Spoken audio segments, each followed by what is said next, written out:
So, as you guys are probably aware, we are getting very, very close to completing our very first literary analysis essay. Yeah. Yesterday we wrote a working thesis statements, remember? And by working, again, it doesn't need to be perfect. You might change your mind as you gather evidence and begin analyzing evidence. I totally understand that. But you should, at least at this point, have some direction that you are heading in. Do we all have that direction?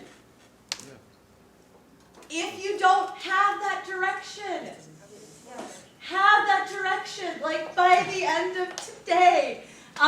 So we're going to move on to writing claims. Does anyone know what a claim is? What is a claim? Jason? Is that, it's like the statement that you want to make, like the main topic that support your thesis. Okay, so the statement that you want to make, the main topic to support your thesis. All right, you're definitely on the right track. Is a statement, though, is a claim, is a statement the same as a fact? No. What differentiates a statement? Yeah. It has to be proved. It has to be proved with evidence. So a claim is something that can be argued, all right? So Charlie is an African-American man. Is that a claim? No, it's fact. No, it's That's a fact, okay? We know that just from simply reading the book. Now, Charlie is an angry, tortured African-American man. That's a fact. That's something that you're going to have to argue with some evidence, right? Hey, that's the perfect one. Oh, you want to focus on Charlie? Great. Yeah. So claims are just like mini thesis statements? Exactly. So a claim is sort of like a mini thesis statement that you will use to argue your overall thesis statement. All right? So when I am planning for writing an essay, what I like to do is I like to kind of skip the introduction, skip the conclusion. I like to do that stuff last. I want to start with the meat. I want to start with the potatoes. I'm sorry, the steak and not the potatoes. Okay?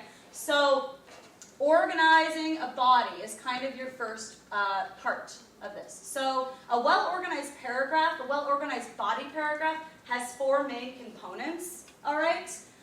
Think about a body paragraph as kind of like a mini essay, all right? So each body paragraph should include 4 different things. The first is, as we've discussed, it needs to have a debatable claim or a topic sentence. And again, this topic sentence is going to relate directly back to that thesis statement that you have created.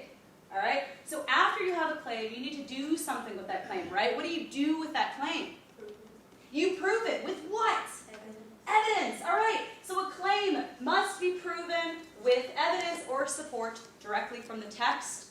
After you have gathered lots and lots and lots of good, strong evidence, and you've differentiated between the weak evidence and the best evidence, you then need to take your evidence and connect that evidence to your claim, okay? So why does that evidence support your claim? Yes? Shouldn't you at least have like 3 pieces of evidence in each paragraph?